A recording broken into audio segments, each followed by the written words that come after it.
Today on the bench, we're going to be checking out a 2019 Gibson Firebird in Cardinal Red. This is a very unique guitar, but more exciting than this guitar is today's video is sponsored by the CMA YouTube channel, and because of that sponsorship, we're going to be giving away a Epiphone Firebird. To enter to win, all you have to do is use the link down below. No one will contact you through social media in any way, and whoever wins, I will contact them personally, and you can actually call me and verify it's me real quick. But more importantly, that Epiphone will be in another deep dive video, and so as soon as we have a winner, I will do that video on that Epiphone, and then they will win a guitar that's actually reviewed on this channel and has a deep dive on it. But today's video is about this 2019 Cardinal Red Firebird. So let's talk about this. Now, if you're not familiar with the Firebird, the guitar, there's a couple things to know. It's a very unique guitar for Gibson for a ton of reasons. First of all, it's a neck through body construction. So this entire thing, the neck is a neck through guitar. Now, I notice I didn't say one piece. It's not one piece. Now this one's painted, but normally we can see right here when we look at them in the lines, you can see from the lifting in the wood, you can see that there's multiple pieces. So you'll have like a mahogany piece, you have a walnut piece. So you have multiple pieces here, and then it goes all the way to the headstock. And then the wings are added on. And why Gibson decided to do this, I'm not sure, but Gibson decided to make the wings thin, and I think that adds to the look. One thing that's interesting is that when Ted McCarty commissioned this guitar, the Gibson Les Paul was not doing well, as guitar players were just not flocking to it. And on top of that, Fender was winning with what was considered more hip and more interesting guitars. Around that time was when Gibson started redesigning the Les Paul to what we now know as the SG. He also commissioned a person named Ray Dietrich, who was a retired car designer, and in 1962 he designed the Firebird. It's a very uniquely strange guitar. Nowadays, because you've seen it for so many years and so many versions, maybe it's not different to us, but I'm not sure at the time it was a little crazy to see it. One of the things that I love about this guitar is that it has a very unique sound. Now, some people say it has like a Telecaster sound, but what I notice is that it has a brighter, punchier sound that is definitely reminiscent of the 60s era Fender guitars. And I think that's what actually Gibson was going for. Something a little bit more like the customer that was going after some of the Fender guitars. Now, what makes this unique is these two technically mini humbuckers. Now, when we say mini humbuckers, you get people fired up every time because they're like, they're not technically the same as a mini humbucker. They're not. Their design is different. And what's cool about that is if you're into pickup making, you can buy a Firebird pickup kit from Stu Mack. I'll put a link in that description. But more importantly, from that, we can see the anatomy. What you're going to have is two bars that are the actual magnets. Now, why that's different is typically with a humbucker, whether it's a blade humbucker or it's using pole pieces, you will have the pole pieces and the blade sitting on a bar magnet at the bottom. In this case, the pickup has two actual bar magnets. So kind of like what you see in a typical Fender Stratocaster, where you have 6 individual magnetic slugs. So this slight design change, even though it uses an Alnico 2 magnet, now that's important because I've explained in the past that Alnico 2 is not as bright as 5, which is not as bright as 8 typically. This design makes a brighter pickup that's got a little bit more kick, and so it really sounds great through the amp. I am super excited about today's sponsor because we worked with them in the past and you guys loved them.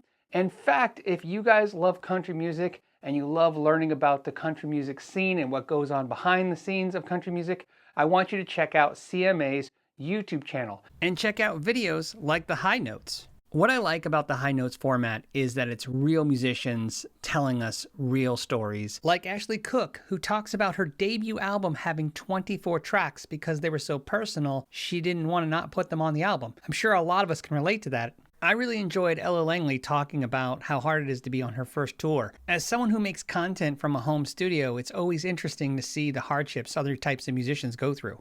And I really think you guys should check out the Luke Bryan episode where he talks about writing 31 #1 hit songs, and it was very interesting. So if you're like me and you like learning about musicians and the music industry, go ahead and click the link in my description down below. Check out the High Notes and subscribe to CMA's YouTube channel because I think you'll enjoy it.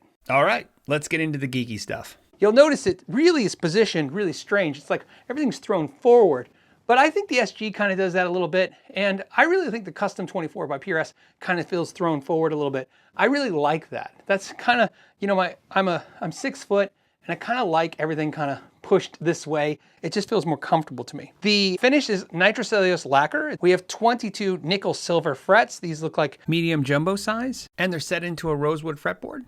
This one does not have the banjo tuners. That was another thing I didn't want. I know some of you guys, the diehards, are gonna be like, if you get a Firebird, you get banjo tuners. Yes, the original Firebirds had banjo tuners. I like reverse headstocks, and one of the things I like is that I feel like this is more natural for me to reach down here and tune this way, and I didn't want to tune behind. These just have the standard mini Grover tuning keys. The cardinal red on this to me is just gorgeous. It really sets the guitar off. This just, if it looks bright in the camera, it's because it's a bright guitar. Let's go ahead and talk about the fretwork. This guitar has no dead spots at all. Normally I play them and stuff, but this is a used guitar. We're not worrying about how it would come out of the box if you bought one. However you buy one, it's going to be different in quality because it's used. The nut was cut perfectly. Like I said, to test that, it's super easy. Just push down on the 3rd fret and just push down on the string on your 1st fret and just see there's no gap. There's absolutely no gap. This neck is super thin. Let's get some measurements on that neck. This neck is definitely thin. It feels thinner. I have a Gibson 60s neck, both on an SG and on a Les Paul. This feels way thinner than that. So let's get the measurements. First, we're looking at the nut. The nut is 1.701 or 43.36 millimeters wide. On the 12th fret, we are 52.91 millimeters or 2.083. Now let's do the thickness. Okay, looking at the 1st fret, we are 20.14 millimeters. I told you it was thin. That's super thin. I know that my Gibson 60s necks are definitely in the 21 millimeters to 22 millimeters. So maybe not sound too super thin to you, but that's thin. If you want the conversion on that, it's going to be 0.793. Let's go to the 12th fret. 12th fret is sitting at 21.49 millimeters, which is 0.846. And what's important about it, again, 21 millimeters, that's thin. This is a super thin neck. So if you're looking at this particular model, just keep that in mind, that it's going to be really thin. Fret ends are perfect. The thing about Gibsons is they're pretty much all going to pass the sock test because of the fact that they use the nibs on the end. So let's go ahead and check the treble side. That's a 5 out of 5. The bass side is a 5 out of 5, like I predicted. But what's important is we do use this to test the bridge and see. And again, there's no pointy ends right here. Nothing's catching my hand or scratching me. And these bridges are kind of known for having that one saddle right here on the low E where it just kind of cuts into you. And sometimes you have to polish that end or round it off. I've had to do it. It feels like 1,000 times, but it's definitely a couple hundred times for customers just round that off and polish it. And this doesn't have that problem. So that's good. So what we want to do now is check these pickups because obviously that's a big part of this discussion today. So let's see what they're looking like. So what we're going to do is we're going to see what the first one's reading at, and it looks like it's at 24K. So that would be your bridge pickup. Your neck pickup is sitting at 15.8,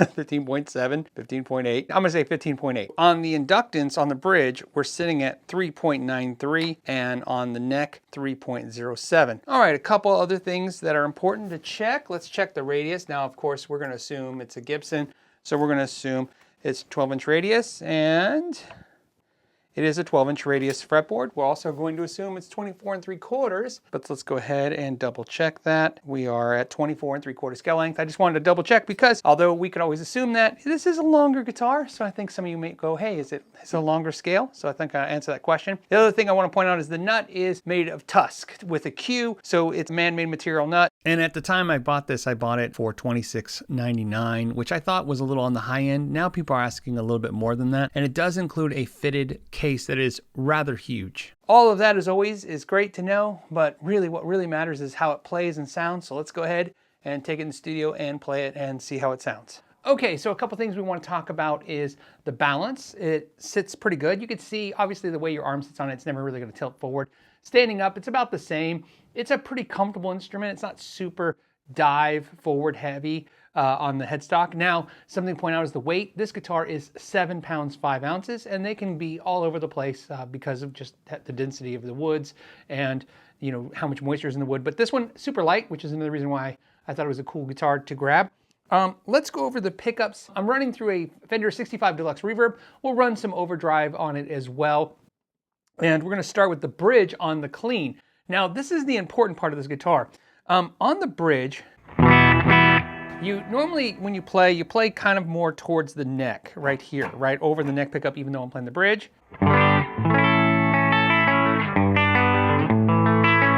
But the way this guitar, you see how it positions your arms just kind of sitting here. The guitar seems forward, like I said, but there's a beautifulness to that. And it's really in how you would normally not want to strum so close to the bridge. But listen to this guitar with these pickups, and they kind of push the 65 a little bit over. Watch what happens if I play with the pick over the bridge pickup. Here we go, ready?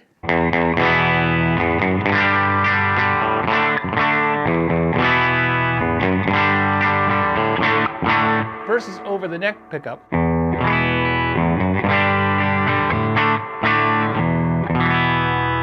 And you get the clarity, but the little bit of bite.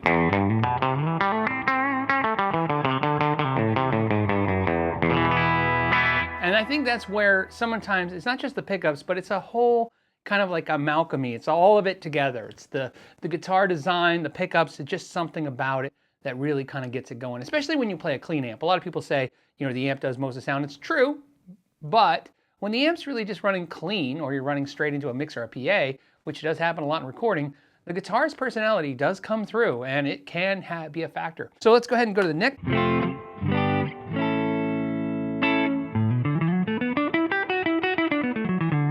It's not too boomy. On that neck, you know, you really kind of expect it to get really thick. Watch what happens on the bridge again. The neck warms up, but it doesn't get too boomy. Middle position.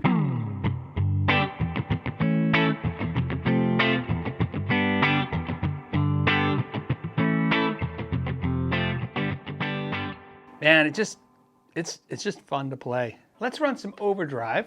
I'm running a Zen Drive pedal, which is just a basic overdrive. It's a mid gain to lower gain overdrive. Let's go ahead and start with the bridge.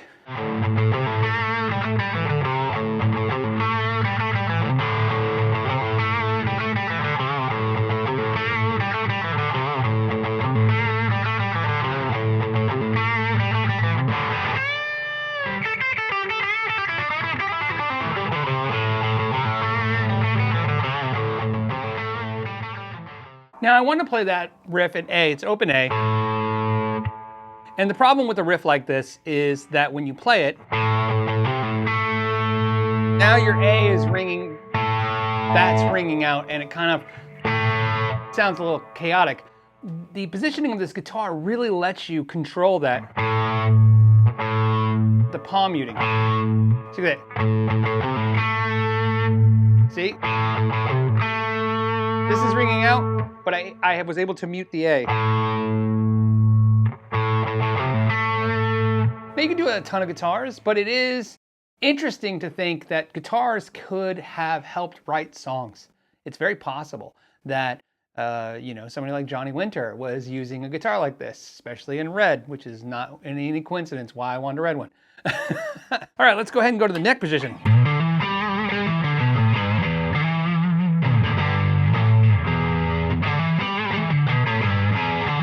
Again, low in now, but all the bite.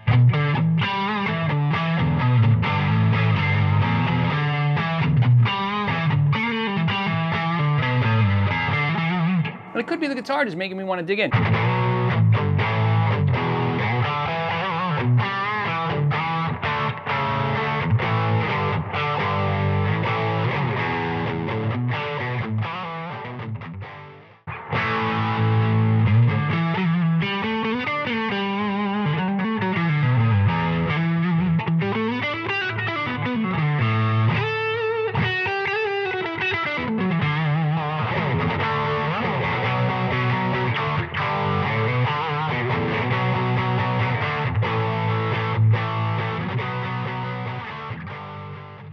What are my final thoughts on the guitar? Well, the guitar is amazing. And I'm really interested because I've never really played an Epiphone version to do the deep dive on the Epiphone version to see how much different I think it is than this one. The pickups on this I thought sounded fantastic. The tones, the style, the vibe of this guitar are just really, really cool. Is this a keeper for me? This is a keeper for me. If you guys watched my, when I did the Rickenbacker guitar, I did the same thing. You guys suggested a different guitar for the channel. I did the Rickenbacker, and as you know, I wasn't a huge fan of that guitar. The neck was just a little too narrow and small for me. This guitar feels like probably the best Gibson I've ever played. I mean, I'm a huge SG fan, but this is just another kind of animal that I have to say, if I was going to only pick one Gibson for me, it would probably be this one. It's a close fight with my SG, but definitely I like this better. I like the sound of this better. I like the feel of this better. I like the vibe of it. I like the uniqueness of it. There's just something about this that I like, that appeals to me over the Les Paul. The neck is actually a little too thin for me. I wish it was just a little thicker, but it's very comfortable. I would like to thank CMA for sponsoring this video. I'd like to thank you guys for suggesting this guitar. I hope you guys enter. I would be really excited to see when the winner is picked, and then do that video, and we'll get another video out of this. If you think you learned something or had some fun on this video, please consider subscribing to the channel. It would really help us to get to the 400,000 subscriber mark. It seems like a big milestone to hit, and we're really close to it. As always, thank you so much for your time. To the next time, know your gear.